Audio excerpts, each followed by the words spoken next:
Margo, do you want me to start, and I'll just hand over to you? Sure. Maybe, Tori, if you want to just pop to the agenda slide. Sure. And people, we can, when Jennifer can say hello to everybody. There we go. Okay, thanks. So welcome everyone to our, I guess it's not our first conference call annual meeting. We had one years ago when we had a snowstorm right before our annual meeting, but this is, I think, our first virtual with video and recordings. So thank you, Tori and Aaron and Margo for pulling everything together. We've had a pretty amazing year, a challenging year, but also we've persevered through, I think, and been very successful this year. So I'm really looking forward to this reflection on how we did in 2021, or I'm sorry, in 2020, and talk a little bit about looking ahead to 2021. I want to start out by thanking all of our board members for their participation and their dedication to the board. Thank Margo especially for her leadership and her dedication and all of the work and hours that she has spent supporting Wilton Wildlife, and Aaron and Tori as well for all of your guys' hard work, and also especially to all of our volunteers. It's been a very unique and interesting year for everyone, and we really appreciate the volunteers that are on tonight, as well as those that couldn't make it tonight, might watch this later. We really want to thank you for all of your efforts in supporting Wilton Wildlife through this very interesting and challenging year. So with that, I'm going to hand things over to Margo. For those that are not board members and visitors, welcome. We do have some votes that will occur through the meeting, and we'll go through those in our normal process. But otherwise, this meeting is meant to be a celebration and an informational meeting about what we've accomplished in 2020. Jennifer, if people have questions, one of the thoughts was we could put that in chat. Sure. Yeah, let me get the chat. I'll see if I can get that up. I have a little trouble sometimes seeing the chat, but I'll see if I can get that up on my, and then I can interject when I see it, so that you guys, the folks that are presenting, don't have to worry about trying to see the chat. So that's a good idea. For those that are new to Zoom, there is a chat function down at the bottom of the screen. If you sort of hover down at the bottom of where the slide is, you'll see the opportunity to have a chat, and someone just put in a chat, so thank you. So if you do have a question, you're welcome to just enter it there, and we'll try our best to address the questions as they arise. So with that, I'll hand things over to Margo, Aaron, and Tori. All right. So I think we always start with our mission, because really everything we do certainly starts with the mission. And we often refer to it as the 3 pillars, the conservation, the environmental education, and outdoor recreation. And so you'll see as we move through the presentation tonight, we will be touching on those 3 pillars as we move through. So as Jennifer said, it was a challenging year. When things started out at the beginning of the year, we had challenges. We were embarking on a fundraising effort for the newly conceived Larry Gordon Camp Saratoga Visitor Center, and really literally right after we had that kickoff event was when COVID kind of shut everything down in the middle of March. So one of the things we realized right away was, even without being able to do programs for the public, that having the trails and having the outdoor spaces for the community was something that we could really promote, and that would be able to improve people's mental health, physical health, and be a safe place for people to get outdoors. And so that was kind of the very first thing that we started working on, was how do we, everyone talks about pivoting this year. So we pivoted to highlighting these outdoor recreational opportunities. So again, one of the very first things was communicating to people about all the wonderful varied trails that we have here through all of our partners. So a lot of people are familiar with, certainly with Camp Saratoga and walking the trails there, on the properties that are owned by the town of Wilton and New York State DEC. But there are many other trails. In fact, we have about 25 miles of trails for people to utilize. And again, with COVID, we wanted to spread people out. And so we had the idea of creating a trail series. And so Tori and Aaron went out, filmed at all of the trails, and put together this great series to introduce people. And we used social media, we used YouTube to get the word out. And then we continued thinking then once we had our outdoor recreation, then we moved on to our education area. And so started developing virtual field trips when all of the school field trips were canceled, public programs. We started with a virtual woodcock walk, not knowing how that would go. I mean, normally when we do our woodcock walk, we cut it off at about 15 or 20 participants. And I think, you know, Tori could say exactly how many people were on that woodcock walk that we did Facebook Live, but we were really surprised at like the hundreds, and then maybe close to 1,000 people, was it? That participated in that. So I think that what we learned too is that there were just different ways that we could reach people and still achieve our mission. So our Wildlife Festival always takes place the first Sunday after Memorial Day, when the Carner blue butterflies of the first brood are out and the meadows are full of lupin. And again, we knew we could not do that this year. And so we went to the idea of having, instead of a one day, but having a week-long event so people could kind of tune in on a daily basis, check in, and again, have different kinds of activities, different kinds of programs that they could participate in, learning about the Carner butterfly, learning about the fire tower on the town property, learning about all of the different kinds of things that they would learn at the Wildlife Festival, but again, spread out over time, and being able to watch it either live as it first got popped up on Facebook, or then being available on our YouTube channel. So luckily, as the world got more used to what it was like to work within the COVID infrastructure, I guess, we were given permission as we worked with the town, and they were working with state guidelines to restart some of our programs, obviously with different protocols in place. Where we used to have drop-in programs, we had required registration for everything, and limited how many people could attend, did sanitizing of materials, participants would wear masks, and we found that people were eager and happy to sign up and come to the programs, and respected that we were following good protocols, and that these programs were all outdoors, and so they were able to take place in a safe way. And so we were able to continue with our nature arts hours, with our pond exploration, and then start up with wellness walks and other programs. So like most other nonprofit organizations that had fundraisers, we also had to change to having a virtual fundraiser this year. We did send out our honorary committee letters, even it was, you know, in the summer, even I think it was May or early June. And we were delighted that people continued to send in and support the event, even with the uncertainty of whether it would take place or not. One of the events that was canceled as part of the Wildlife Festival was a program that we got grant funding for, Blues for the Carner Blues.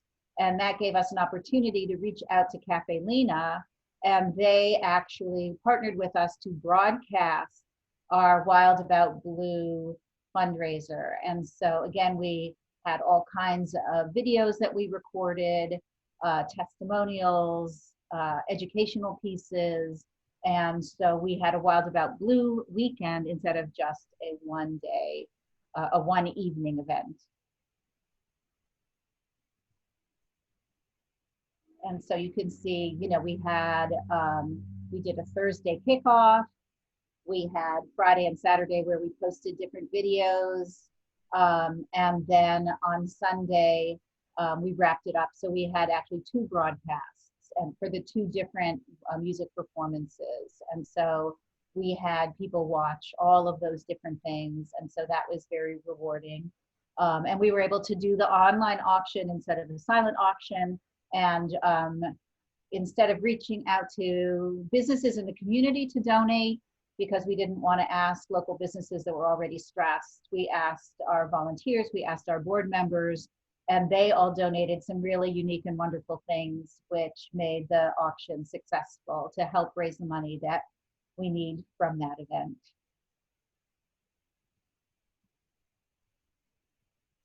And as I mentioned, you know, our honorary committee, our donors really stepped up. And even though there was not, you know, the party to go to with food and drink, everybody, I think, was very appreciative of the fact that we continued to do these programs, and we're happy to support the Preserve and Park in this very challenging year.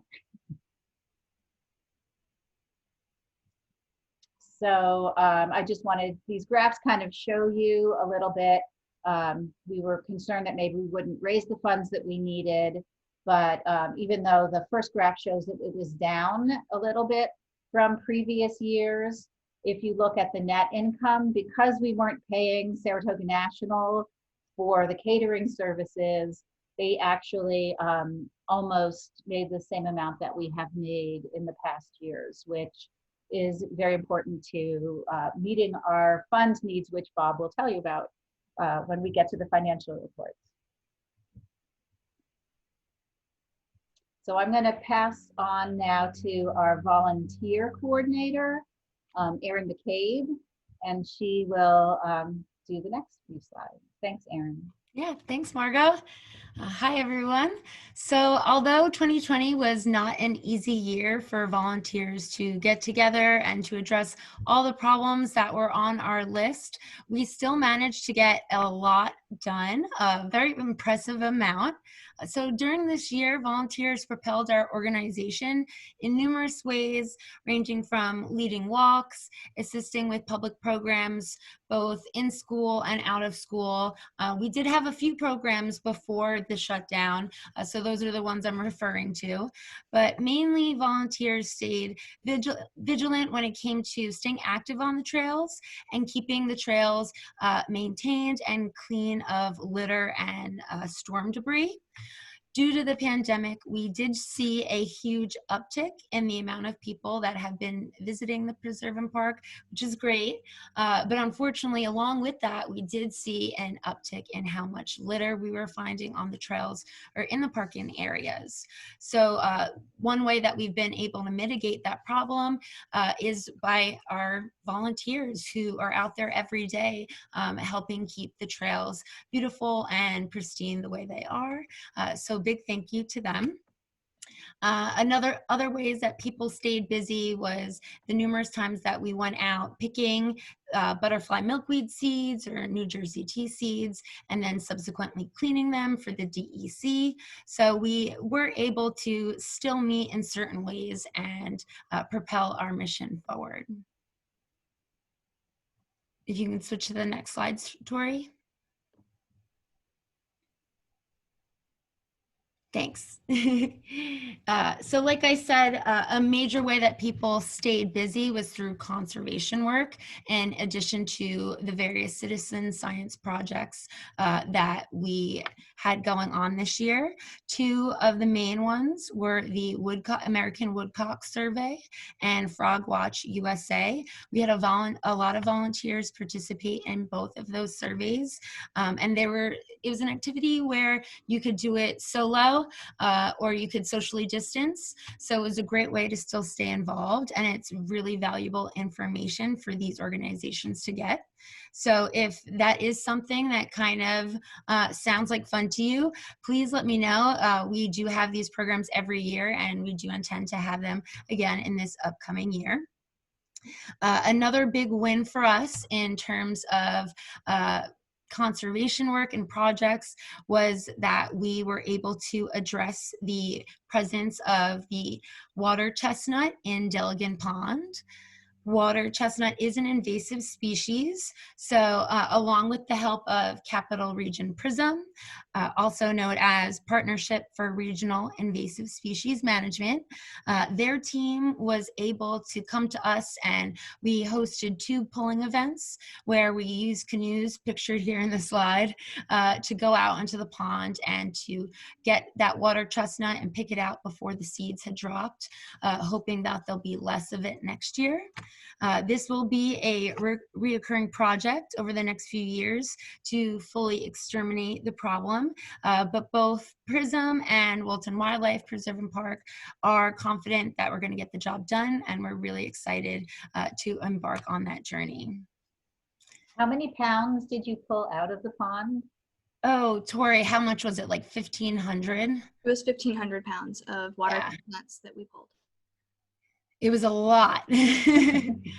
So we're hoping that continuing that for the next few years, that eventually we won't have any to pull out anymore. And if you can just flip it to the next slide for me, Tori. I did create a list of our active volunteers this year, and each of them does deserve a whole big round of applause because without them, we truly could not move forward without their help. So I want to hand over the spotlight to Kurt Smemo, who will continue this discussion by talking about the organization's progress in terms of conserving ecological systems and natural settings. Oh, hi, everyone. Thank you. As you can probably guess, I'm going to say that it's been a tough year for conservation because everybody's talking about what a tough year it's been. And that is true, right? Making progress has been difficult, but I think as Aaron just showed, right, there's been a lot of milestones that were met this year.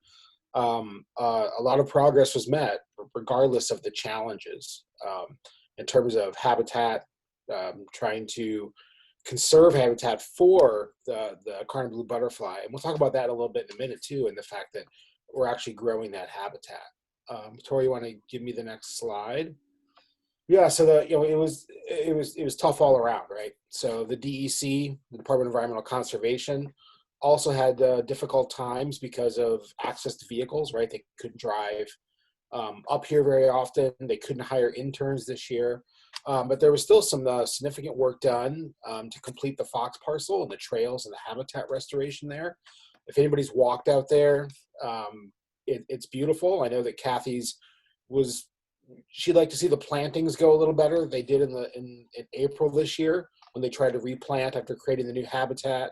They also created a new trail, a new loop trail that tries to take people off of that main entrance road, not walking through the middle of the habitat.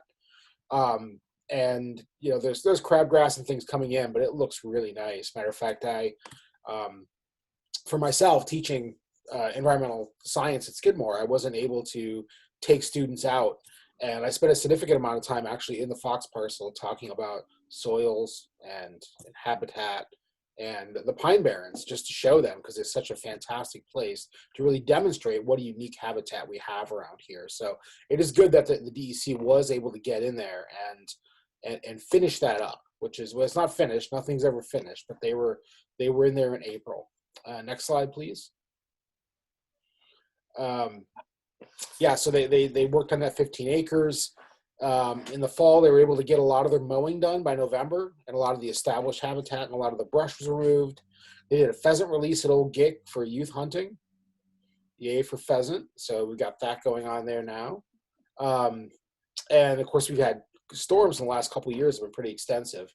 A lot of blowdown. If you spend any time in the Sand Plains, you've seen the amount of blowdown that's there. So they had to clean up a lot of that, and then been monitoring frosted alpha and Carn blue butterfly populations. Couldn't be done in this year because of COVID restrictions. But I will say that from what Kathy O'Brien with the DEC told us is that the Albany Pine Bush had a record this year. They had, what was it, Margot, 46,000 in the counts. The previous high was 18,000. So it was a banner year. I think there's a reasonable expectation that we had a banner year as well. We just don't have the actual numbers to talk about what those are. But that's a good That's a good thing to have happen. Tori, you want to get the next one? Yeah, and we're expanding habitat, right? So one of the things we always talk about is how unique the sand plains habitat is, and that if we're going to have long-term success and regeneration of the cardinal blue butterfly, habitat probably is going to have to expand at some level, and that's happening. So we lost some habitat out at the Saratoga Airport, but the county has been trying to replace that through remediation. And what they did is they picked some of the county lands that were forest and pine plantation up off of Taylor Road, not too far from the intersection of Ruggles. And they've been cutting most of the openings there. You've probably seen that if you've driven by on Taylor Road at all. They finished the stumping and the scraping between Duncan and Taylor Roads already, and they harvested seeds from the Albany pine bush.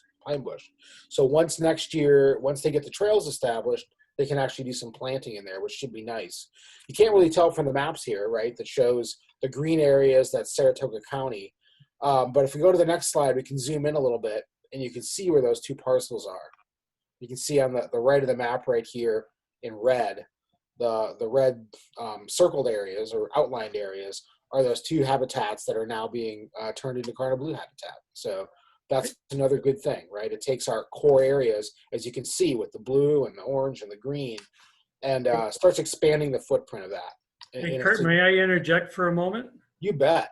Okay, so I'm involved with that project. There is 3 sites in total in the mitigation: north site, south site. North site is virtually done with the site prep. South site is right on its heels. What you don't see on the map is the east site, which is actually the largest of the 3. It's about 90 acres. And that should be prepped and ready to go by late summer for planting as well. So there'll be about 185, 190 acres total of land that has been mitigated for the county airport expansion.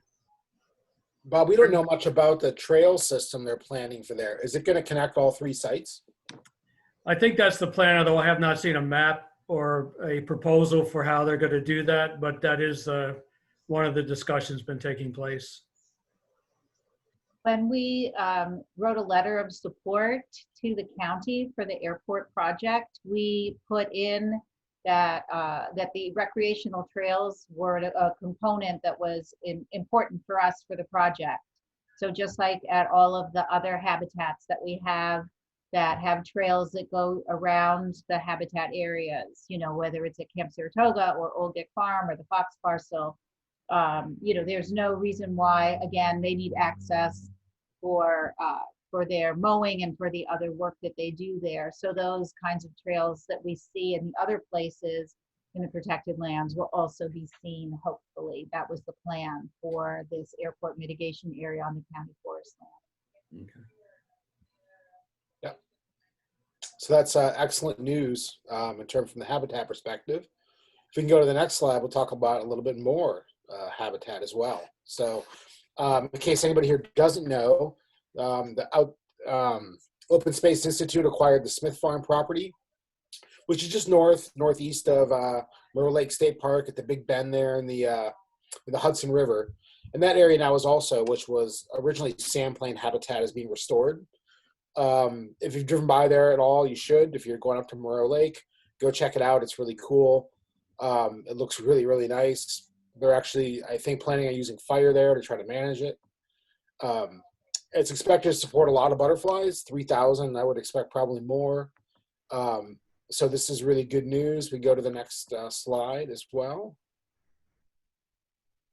Yeah, so when we're thinking about the importance of habitat here in the sand plains and this growth and expansion, you know, we talk a lot about the cardinal blue butterfly, but the nice thing about managing for the cardinal blue butterfly is you're maintaining and creating a unique ecosystem that lends to all kinds of biodiversity, including a wide varieties of birds, all kinds of different organisms. So it's really great to see this area starting to come back to sand plains habitat again.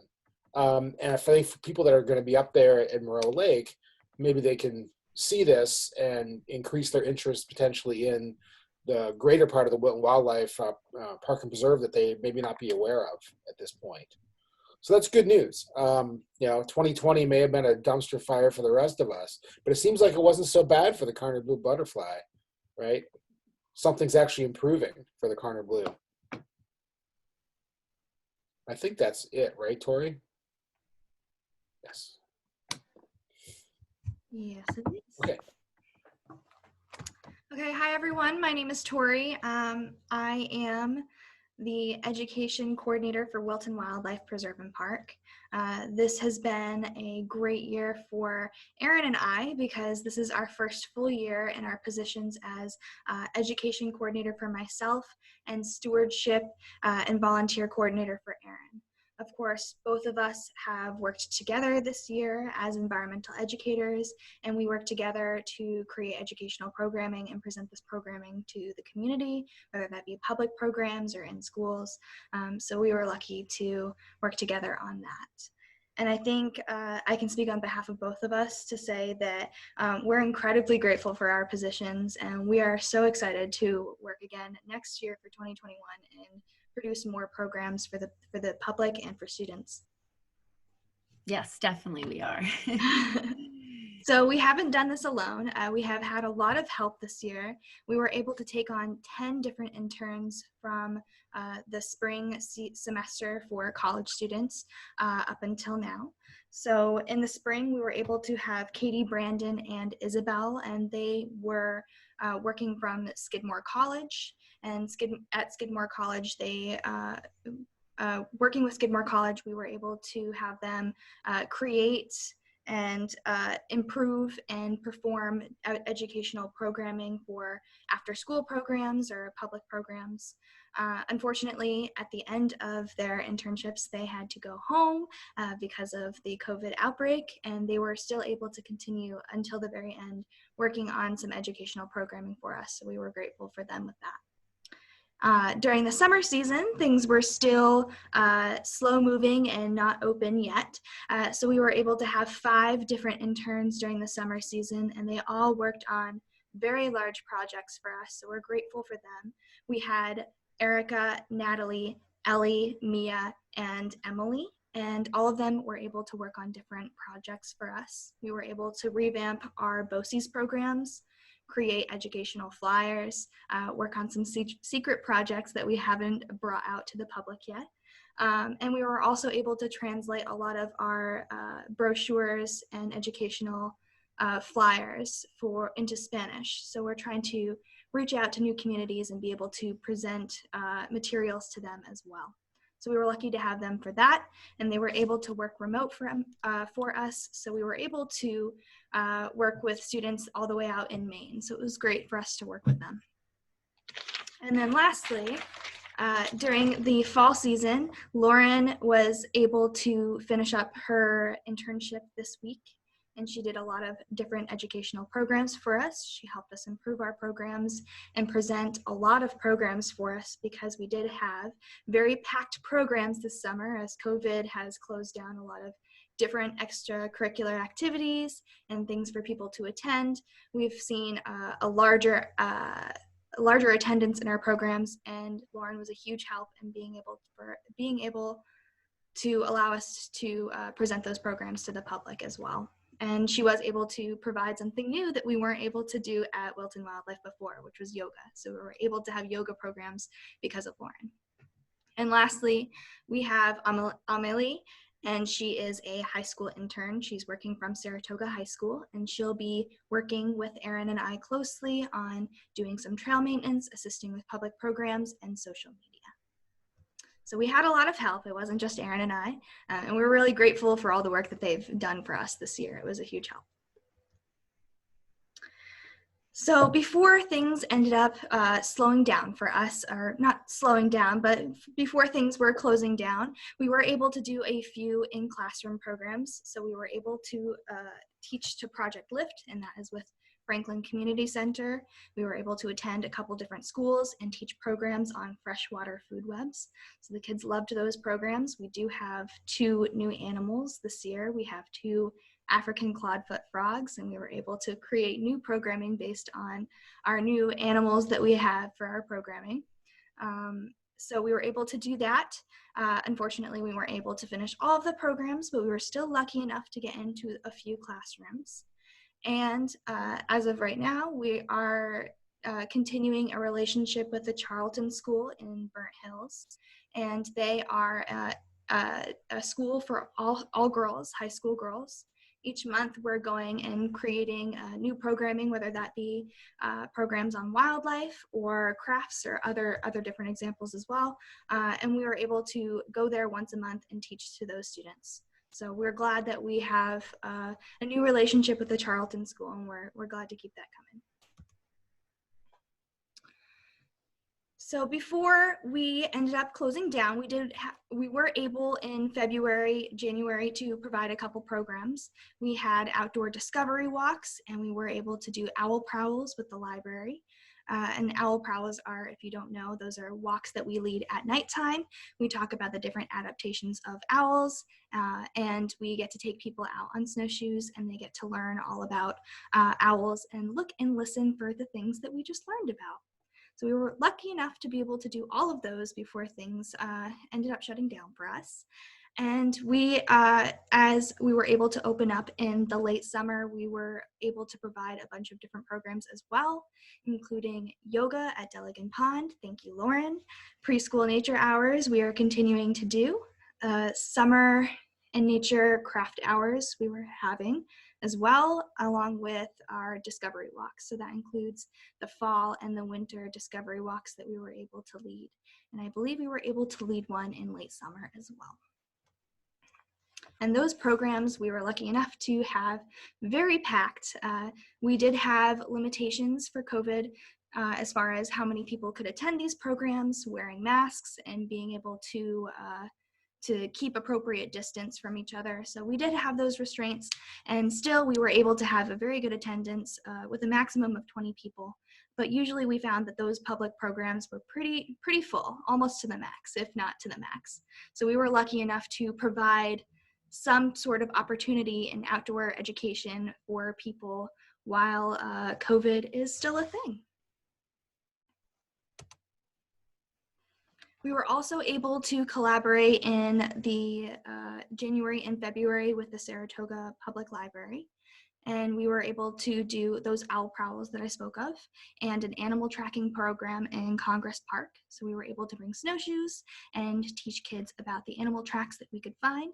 Usually they were ducks and deer and other animals, but it was exciting enough for the students to be able to identify those tracks and use their snowshoes in the snow over in Congress Park. So it's a great program as well. And we will continue to collaborate with them on owl prowls for upcoming February and March.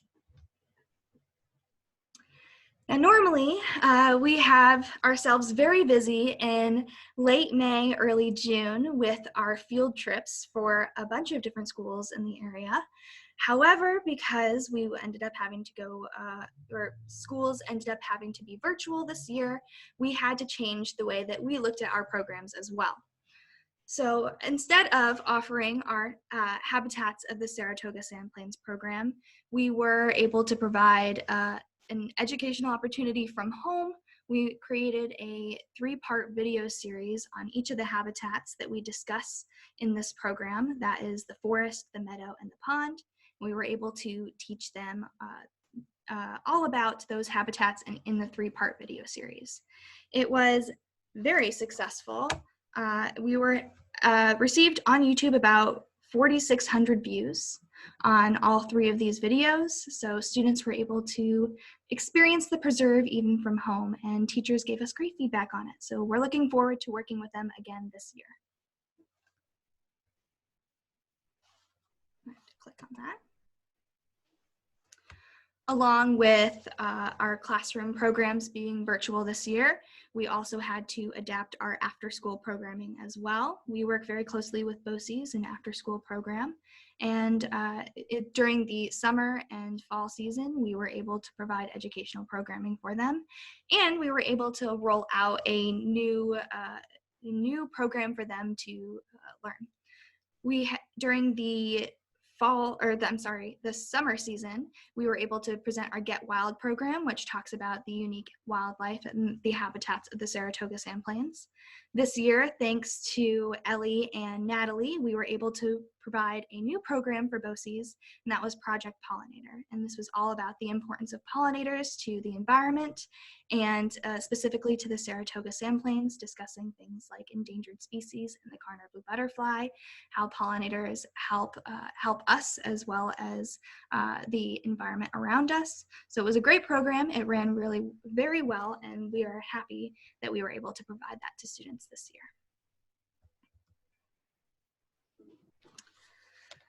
So, like Margot had said earlier, we had to change a lot of our programs to virtual format.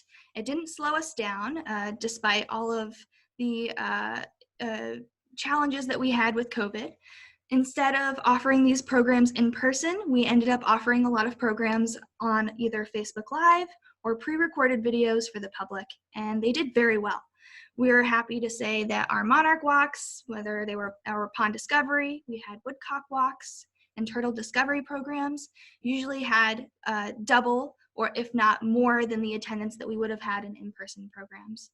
So by providing these programs at home, while it's nice to get out at the preserve and see nature for yourself, we were able to reach many more people and many different people by providing these programs. So you can see on the right-hand side, that is part of our live program, our Facebook Live program. On our monarch walks, we were able to release butterflies that Erin raised in the office, a male and a female butterfly. And we talked all about their life cycles and their importance to the environment. So we were lucky enough to be able to provide programs like that. We were also able to work with the local scouts. We provided several discovery walks to different Boy Scout and Girl Scout troops. Over here you can see pre-COVID, we were able to do an outdoor winter snowshoe discovery walk with a larger group. And you can see on the right-hand side, this was somebody who was giving a troop leader that was giving her testimonial to how great the program was, as well as the children there who were able to attend the program on what they liked about their fall discovery walk. So that was in October. They were happy to be there. And we were too. Okay, and we were also able to create trail series, as Margot discussed earlier, with the influx of amount of people that we have been seeing on our trails lately. We wanted to enlighten people about the many trails that we have to offer, not our most popular one, not just our most popular one, Camp Saratoga, although this video is showing Camp Saratoga. It was a series of 6 videos, and we highlighted the unique parts of each trail in hopes that we could get people interested in trying out the different trails that we have instead of taking their usual route each time, and hopefully we could split up more people among our trails so we didn't see a large number of people at one particular area. These videos were extremely successful. We had almost 7,100 views of these videos on Facebook. That's not including the views that we have on YouTube as well. So people really liked the series. We liked making them. Erin and I had a lot of fun going out there and recording all of the unique parts of each trail and putting these videos together. I'm gonna click here. Some more virtual stuff, since that was a lot of what we ended up being able to do this year. We were able to do Wildlife Festival Week, and for 7 days, we provided a video, whether that be crafts or a fire tower video, a tour of our historic Cornell Fire Tower. All of these programs that we ended up providing during that virtual Wildlife Festival Week that we promoted on Facebook and YouTube. These were programs that we would normally be having during our in-person wildlife festival. So normally we have this wildlife festival in celebration of the appearance of the endangered Carner blue butterfly and the wild blue lupin out in the meadows. Unfortunately, we couldn't have large gatherings this year, so we did that virtual, and we brought all of the different aspects of our wildlife festival day into a series of videos that people could enjoy from home. So normally we'd have crafts for children. We would have Carner Blue Butterfly walks where we would lead out into the meadow. We would have live animal programs. So we did a Facebook Live turtle discovery program. We were able to explore the Cornell Hill Fire Tower and explore the aquatic wildlife that we have in Delegan Pond. So all of these things we normally be able to do in person, we were able to put those in virtual format this year so people could enjoy them from home.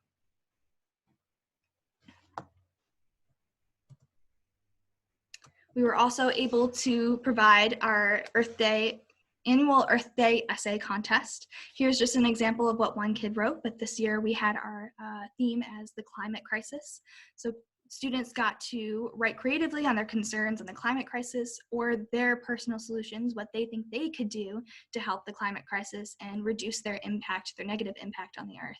So we encourage drawings for younger age groups. You can see that somebody wrote how she would be able to help the environment by keeping litter off of the ground.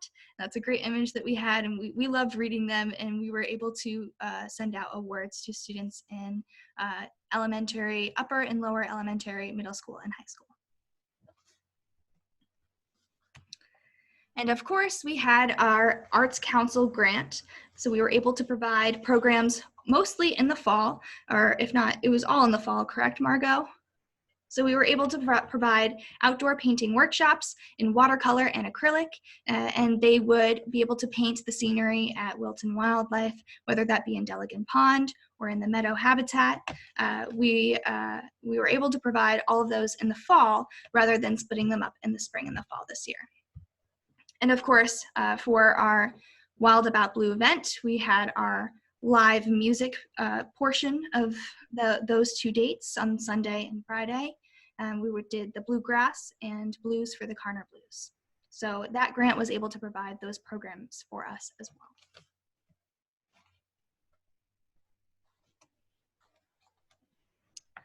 So as you can see, our attendance, in-person attendance was lower this year because we had to limit the amount of programs that we could do in person. However, we did see a lot more attendance in the programs once we were able to open them up in the summer. And a large portion of the attendance that we included was virtual programs. So all of those programs that I just discussed, being Trail Series, our wildlife videos, or our Wildlife Festival Week videos, those live programs, Facebook Live programs, and that took up a huge chunk of what we were able to provide for attendance this year. However, you can see it does skyrocket past the other years that we have recorded our attendance. Though we take pride in that this year we were able to open ourselves up to many new people and new communities by providing all of these virtual events and videos. And we're hoping that in years to come, those people will remember us and continue to attend our in-person programs as well as our virtual programs, which we'll continue to do. So this is what our attendance looked like. And as you can see, that is just a pie chart of what we had on our previous chart. That shows that most 81% of what we did this year ended up being virtual attendance, and that includes just the views that we've had from YouTube and Facebook on those videos and live programs. But our top 3 areas in attendance was administration, and that is a lot of our meetings on how to adapt with COVID and what we can do to keep ourselves busy and be able to educate the public during this time. It also had a lot to do with our meetings on the visitor center, as we had just celebrated our kickoff in March. So a lot of that part of attendance was those 2 things, as well as we had packed public programs. So we can see on the graph right there that we had a high amount, 3% of our attendance this year ended up being all of the program attendance and packed programs that we've had since the end of July. And then of course our fundraiser event of Wild About Blue. We had a great turnout for those videos as well. And of course, here is a breakdown of our virtual programs. So most of the views that we got ended up being from our trail series. So you can see on that blue right there 44%, which was pretty good. That was 7,100 views on just on Facebook alone for those videos. Our Habitat video series, so that was our field trip program, that 3-part video series that we were able to provide students for the classrooms. Other educational videos included yoga at Delegan Pond. Lauren was able to help us out in creating a kids yoga program that kids could stream from home. Our Wildlife Festival, that was our 7 videos that we ended up creating to mimic what we would have done in person for our Wildlife Festival. And then we cut off the bottom of the chart, but we have our Facebook Lives program, and those were our woodcock walks, our monarch walks, our turtle discovery, all of those programs that we ended up doing live from Facebook, we saved, and we also were able to put on our YouTube as well. And that created about 6% of our, or took up about 6% of our virtual programs. And I cannot see at the bottom. Can anyone read that? Oops. You're on mute, Margot. There's Facebook Live. Oh, is purple lecture, our fundraiser? and Wild About Blue. Yep, the purple. Okay, so Wild About Blue was also a virtual event, so I included it into this chart as well. While it was a fundraiser, it was also something that we were able to promote virtually, and that included 4 days of videos and live music as well. So that's the breakdown of our virtual programs. We were very happy that we were able to expand to new people, and we hope that they'll end up seeing these videos, remembering Wilton wildlife, and continue to visit and look at our virtual programs in the future. Okay. Matthew, are you there? I'm here. So yeah, it's been 2020 has been a tough year for group, trail work, group recreational activities, just for the obvious coronavirus reasons. But we did manage to do some small things. If we can go to the next slide.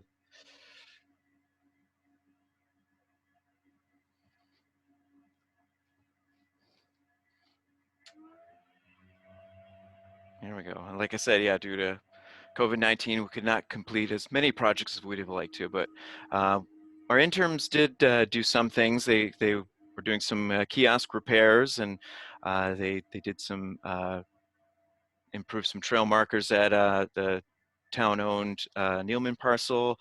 I think they did some work at Camp Saratoga South, did some house cleaning in the dining hall, and cleaned out the lean-tos and cabins over there. So we're able to do some things where we could have, good social distancing, of course. And so, yep, and our interns helped out on our Fieldwork Fridays, which was good that they were able to do it in a smaller group. And that was things like seed collecting and the water chestnut pull that was mentioned before. The DEC did put in that new trail at Fox. It's a yellow connector trail over, if any of you have been to the Fox entrance from Ruggles Road, it's over on that side. It kind of goes, it follows the access road beyond the gate and then cuts into the woods and connects back over the red. But that was a nice addition to have. DEC also improved markers at some of the other parcels. Of course, we did have some major storms this year. We had our big winter storm in early February, and then we had another one in May. So there was definitely a lot of work required to do all the cleanup from all the downed trees and just branch debris and everything. So that was quite an undertaking to keep the trails in good order, since people wanted to get out and use them in a socially distant manner. People were dying to get outside with coronavirus.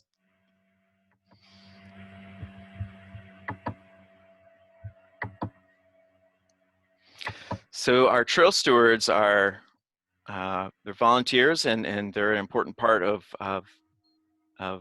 keeping our trails in good order. They're out there, picking up litter and picking up branch debris, and they're the eyes and ears out there, and they're reporting any major trees down or things, so we can relay that information to the proper landowner, and they can come and address those bigger projects. But they're out there on the ground and reporting things, you know, back to Aaron and Margot and myself. So we definitely appreciate all the work they do, especially this year with all the tree damage we've had. And that's a list of all our trail stewards.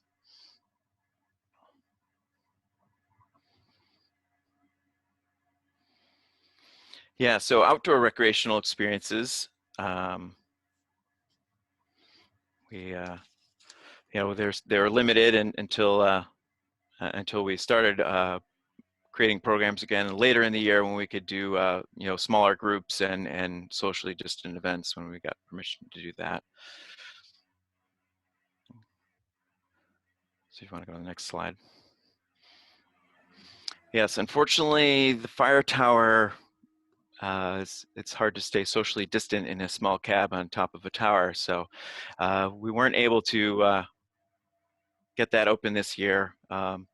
So we'll have to kind of wait and see how the coronavirus evolves this year. But of course, we would like to get that open again. But so as of 2020, you could only really enjoy the tower from the ground, you know, outside the fenced-in area. But so we hope to get that open again in 2021 at some point, but we'll have to wait and see.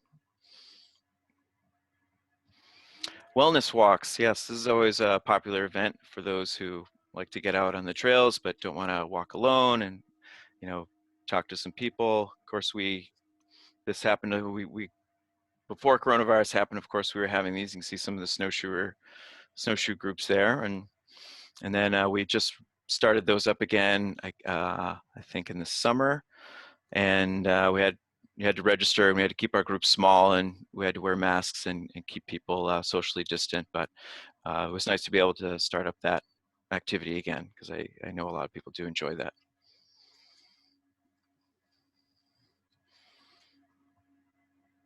Yes, in the Academy for Lifelong Learning, they were having some outdoor walks as well, and it sounded like we had some really good feedback from them. And I think this group plans to do some more walks in the future throughout this winter. So it'll be good to have them continuing on with some more activities in the preserve.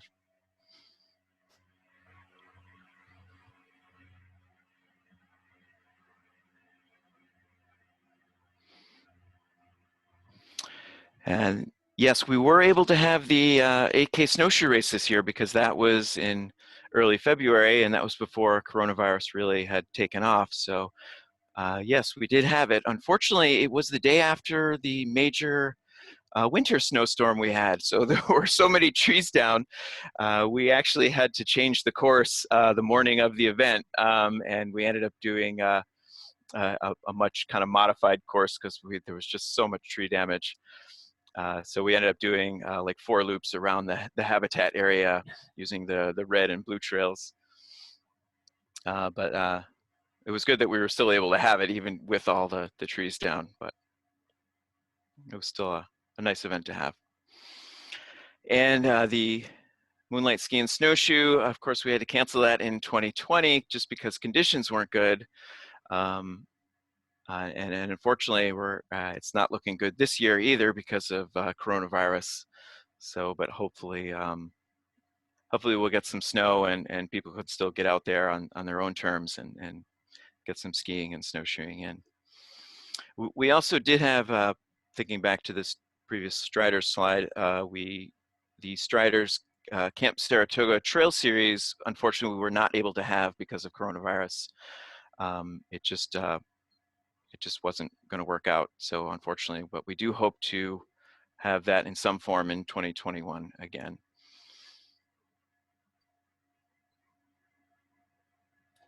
I don't know if And Linda. I think I'm Yes. passing off to Linda. Yes, I think Linda, do you have a minute? I know you said you had to go. Yes, I am going to take a minute. We all started the year with such excitement about the planning for the Larry Gordon Camp Saratoga Visitor Center. We wanted to be able to honor Larry, of course, It's exciting to think about the exhibits that we could have interpreting what's happening at Wilton Wildlife, but also the scouting memorabilia that Larry had collected for so long. There's so much to think about as we were planning the Larry Gordon Camp Saratoga Visitor Center. And we started the year with a soft beginning to the campaign with that 20,000 for 2020 kickoff event. And we're able to raise the $20,000 for a matching grant from Frank Perillo, which we're very grateful for. We're especially grateful, probably a lot of the folks who are here at our annual meeting were part of that initial soft campaign launch. We really appreciate that. We also were happy to host folks for a kickoff event on March 11th. And of course, that was about the time that the COVID virus was really hitting us. And that caused a pause in our fundraising. In the meantime, of course, that has enabled us to focus a bit more on the planning for the building. And the plans are evolving. No doubt things will be a little bit different from what we had thought about a year ago at this time.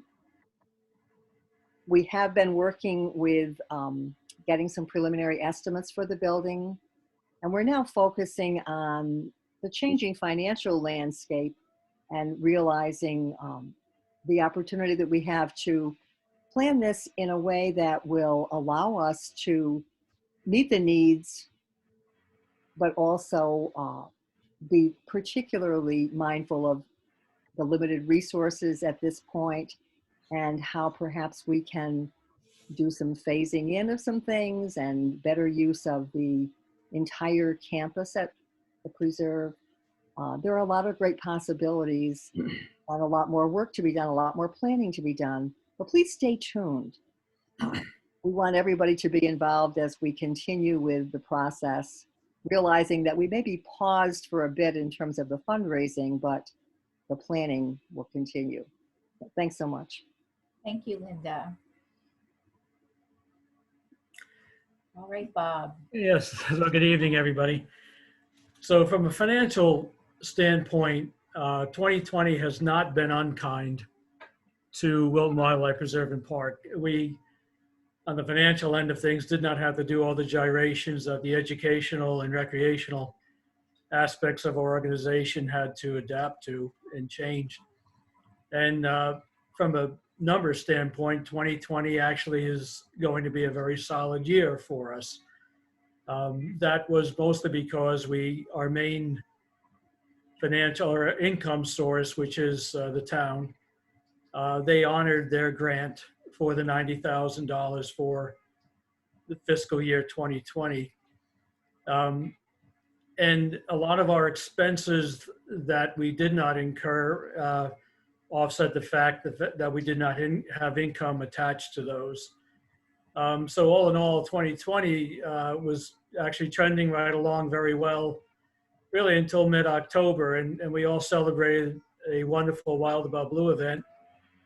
And then we got the kick in the stomach at the end of October when we found out that 2021 was going to be a bit different for us when the town let us know that our $90,000 were going to shrink to $50,000 for 2021. So we spent a lot of time and energy discussing what options we would have. If you could go forward to the income slide, there's only a couple of things. So for 2020, this is to date, our operating income, our operating grant from the town of Wilton is showing about 51%. It typically is about 55%. So again, that shows you that 2020 has not been affected that much by everything else that's gone on.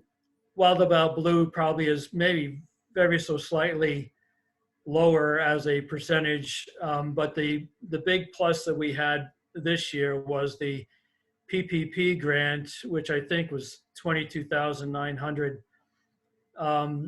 And that's what actually helped us survived this year actually in a very strong position, since we did not have to submit vouchers, if you will, to the town of Wilton against our $90,000 for that sum of money that PPP was able to cover. And what that allowed us to do going into 2021 is the unused portion of the town operating grant, they're going to allow us to carry that forward into 2021. So the $40,000 hit on paper that we would be taking from the town's reduction for 2021 is going to be softened a bit by the fact that we're able to pull those dollars forward. 2020, in our budget last year when we prepared it for 2020, we were going to draw a little bit from our reserves to balance our budget. As the year went on, it turned out we were not going to have to do that. But having said that, that is something that we will have to do going into 2021. If you go forward to the expense side of the ledger, as you can see, payroll, program, staff, and benefits on this graph amount for about 85%. That's high only because the income is down a little bit for 2020. But regardless, it's still our major expense. The $90,000 that we've been getting from the town for some probably 15, 18 years, I'm not exactly sure how long. We've not asked for any more money from the town, but our budget has grown from essentially about a $95,000 budget to about, on average, 165, 170,000. And the difference between that and what the town gives us has been all the events, fundraising that we've been able to do, grants that have been secured, not payroll, but program income and so on. So we've grown the budget dramatically over the year, and the last few years especially. 2021, we will shrink it from the 165, 170,000 down to, you can go to the next slide, to a projected $143,000. Again, if you looked at on the expense side of the equation, mostly our staff, which we get so much out of. I know everybody would agree with that, and which probably should be far more compensated than they are. But having said that, we are not-for-profit, and this is unfortunately something we have to deal with. But I wanted to point out, and maybe I don't know if it's my position to point this out, but I'm going to take the opportunity to show that Margot, recognizing the value of the staff that we have and where we've arrived so far over the years in terms of all the programs that we offer the public. Seeing what the writing was on the wall for 2021, she took a huge hit personally on her payroll. And I think the organization owes her a great deal of thanks for doing that. And because she did that, we actually have a budget that we can push forward. We are tapping into our fund balance, if you look on the income side, by about $23,000. Had she not done that, that number would have been significantly higher. But we feel comfortable going ahead with this budget of $143,573. There are a lot of unknowns, obviously, for 2021 and beyond. We're hoping that the town will be able to bring us back at least close to what they have traditionally provided us. But the other side of the thing will be that we all start thinking about different ways of raising funds. So I know we've already had some discussions about that. A lot of work to be done. But having said all that, this is the budget that we are proposing. And if anybody has any questions, if there's something that sticks out that you'd like to ask me about, please take a moment and go ahead and do that.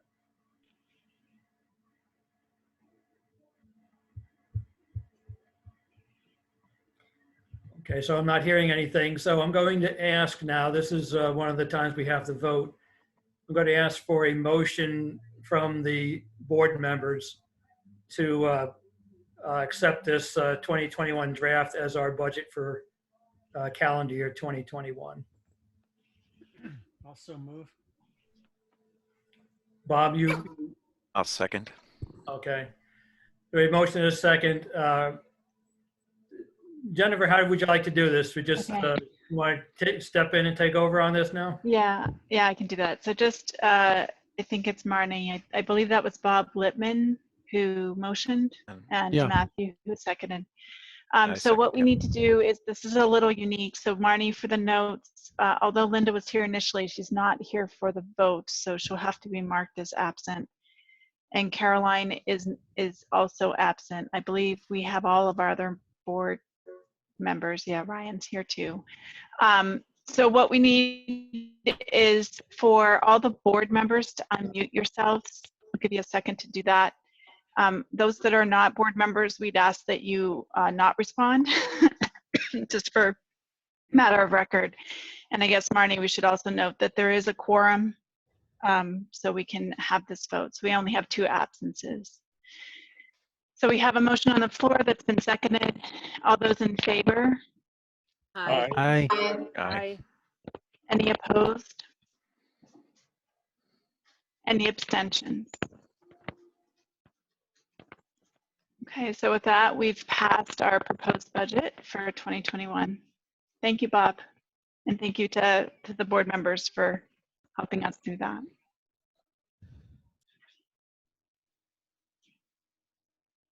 So I'm done on my end if we want to move on. Okay, so I'm gonna just sort of close us out here. Thank you for hanging on. I know we're running just a little late, but we also, I believe at the end of this, Margot, aren't we gonna announce the photo winners too? Yes, Yeah. we will show people the photo contest. Okay. I don't know if we'll announce all the winners or just, we'll see. Yeah. Okay, so folks can just hang on for just a little bit longer. We'll get through this in just about 5 or 10 minutes. So just a note for election of our board of directors. We do have some folks that are coming up for re-election, and we have some officer positions to fill, so we have to go through some voting. It's traditional at the end of the year, and I guess this is just a nice little slide of all our different board of directors that have helped us so much this past year, as well as hopefully into next year as well. The next slide. So our terms are 3-year terms. They cycle through, and we have different classes. You'll see the continuing board members listed at the bottom of this slide, but those that are up for re-election starting this January 1 of 2021 and going until the end of the year 2023 are Linda Baker, Mark Bellantoni, myself, and Bob Lippman. I think we can just vote this as a slate unless there's any objections to that, instead of doing one at a time votes. We usually do the whole slate. Okay. So do I have a motion to approve these renewing board members? So moved. This is Tim. Okay, Tim is our motion. Do I have a second? This is Tina, I second. Tina seconds. Thank you, guys. Any discussion or questions? All those in favor? Aye. Aye. Aye. Aye. Aye. Any opposed? And any abstentions? Okay, so congratulations to our renewing re-elected members. Thank you for your dedication and your volunteering on the board. If we can go to the next slide. We did want to acknowledge that we have a board member who is stepping down this year. Bob, who you just heard spoke.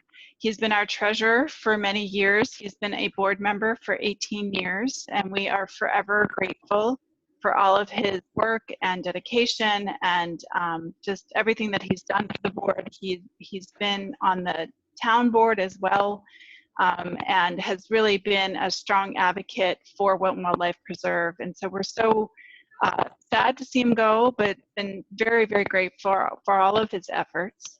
So thank you, Bob. If we were in person, we'd all stand up and give you a clap. But I think if we tried to do that on the phone, it'd be a little weird. But Bob, Bob actually has agreed to continue to be involved with Wilton Wildlife, and we will be talking about, just in the next slide, bringing him on as an emeritus board member. We do have a number of folks in the community that have been board members over the years who now serve in emeritus position, which provides us the ability to tap them when we need them and use them as a resource for the organization. So we're very grateful that Bob has agreed to be considered for emeritus board member. So thank you, Bob, for all of your hard work over the last 18 years. And we certainly hope that we'll continue to see your face on the preserve. You will. It's been my pleasure. So I think actually this is the slide where we Oh, actually this is need a the slide. motion. Okay, I thought, sorry. Thought we had it on the next slide. Okay. So we need, that's okay. That's my fault. So we do need to actually vote Bob as an emeritus member. Tori, if you can back that up just for a second. So do we have a motion to nominate Bob to emeritus? So moved. I think that was Marcy. Is there a second? I'll second. That was Kurt. Any discussion? Okay, all those in favor of voting Bob as an emeritus member of Wilton Wildlife Preserve and Park Board of Directors?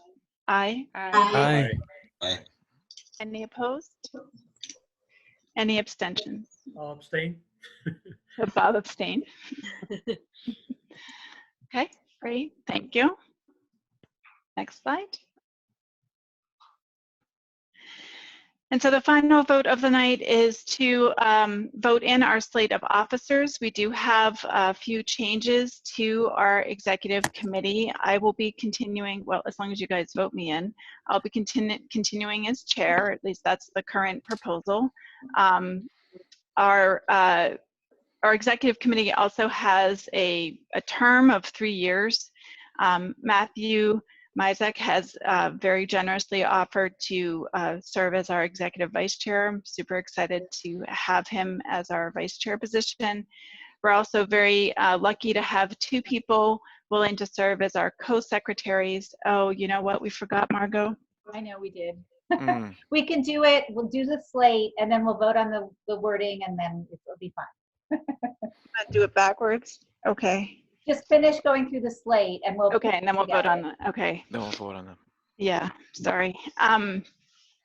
We've had 2 people that are are willing, we're very happy, willing to be co-secretaries. It's Jen Hump Dempsey and Marnie Underdunk.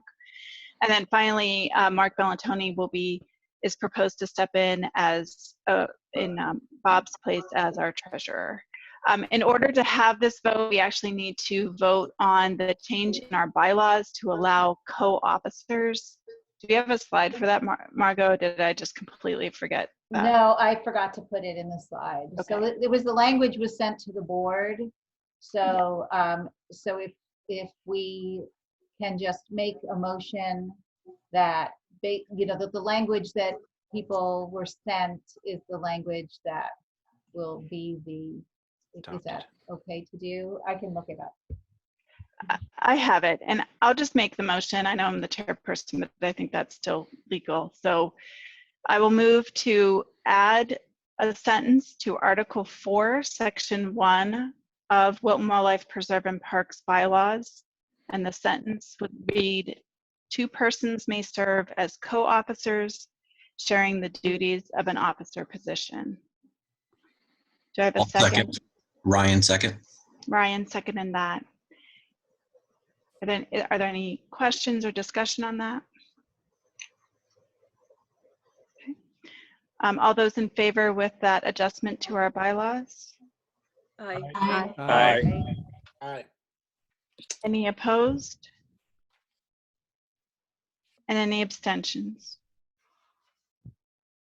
Okay, great.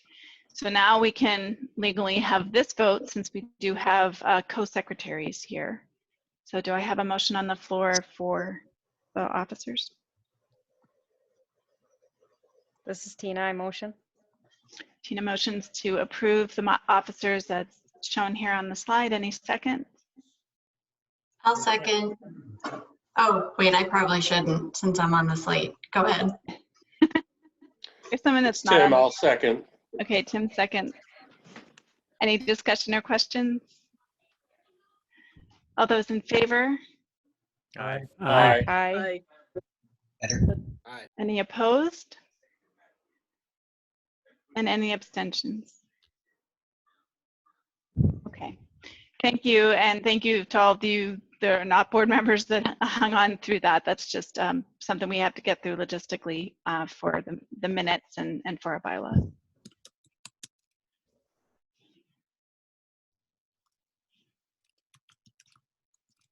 So Margot, am I presenting these slides or are you?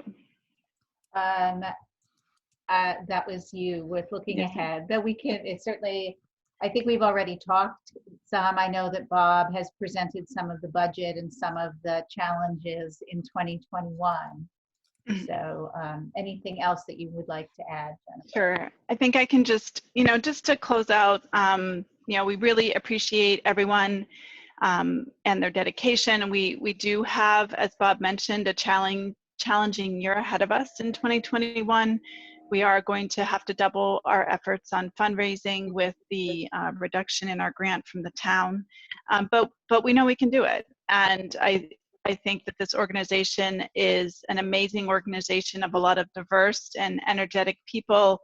And it's just been so amazing to see what we've accomplished. A lot of it is really due to Tori and Erin and Margot and the interns and the volunteers and all of your efforts to really keep the organization in the forefront of people's minds, especially during COVID. We're going to continue to go through some challenging months as we wait for, hopefully, knock on wood, the vaccine to be deployed in the spring.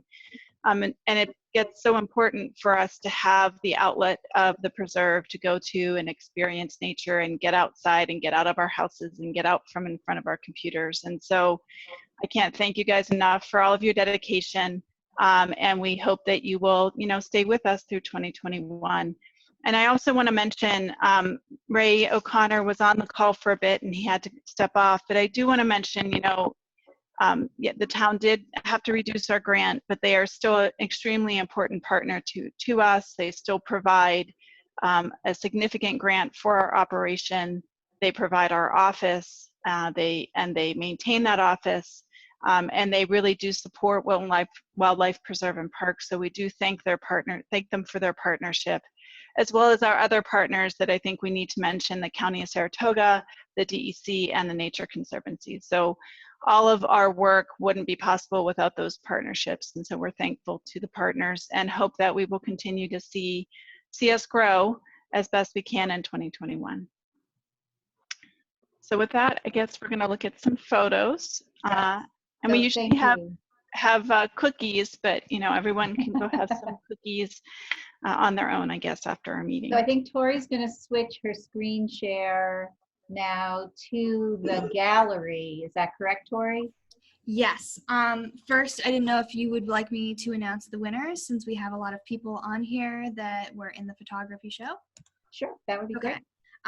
So thank you for everybody who ended up submitting photos, and we're really happy that people like you can get out there when we can't and take beautiful photographs and highlight the beauty that Wilton Wildlife Preserve and Park has to offer the public.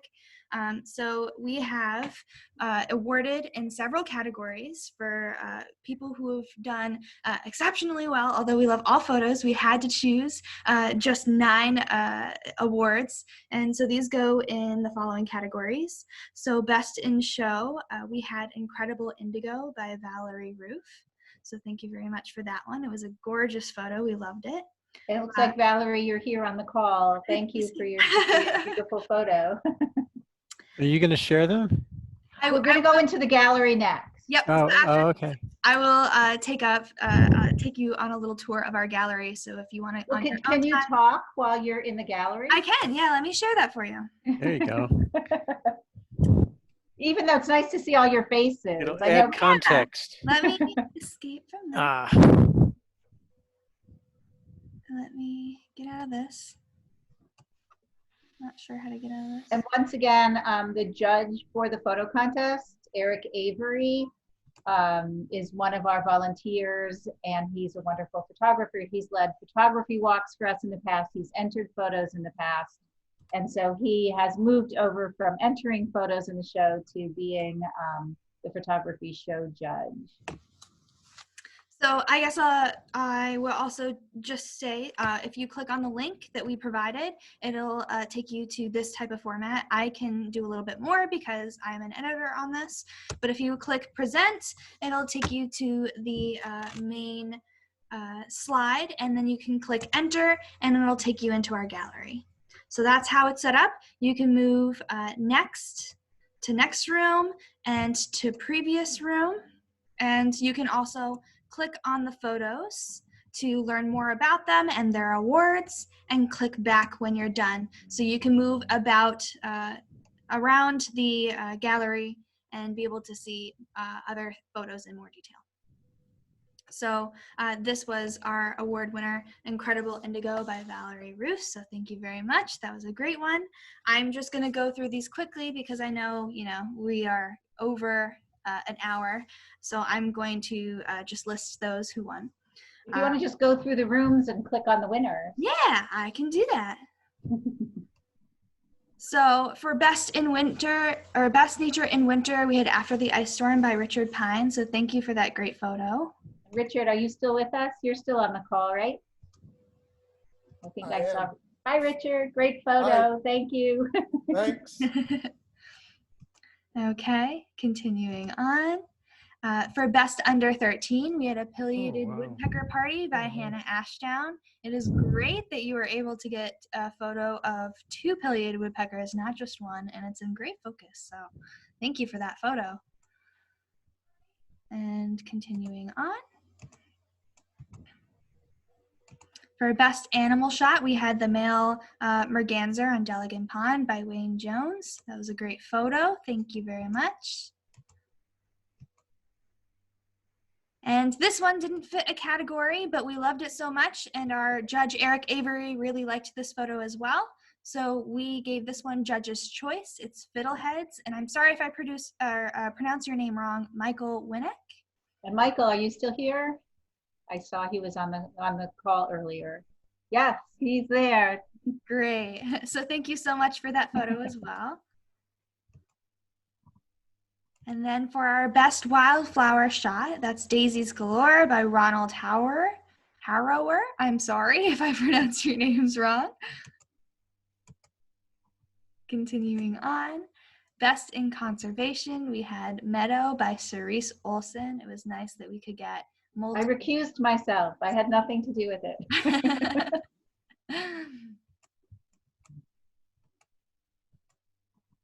Okay, and Best Carnar Blue Butterfly Shot went to Carnar Blue Butterfly on Flower by Scott Stoner.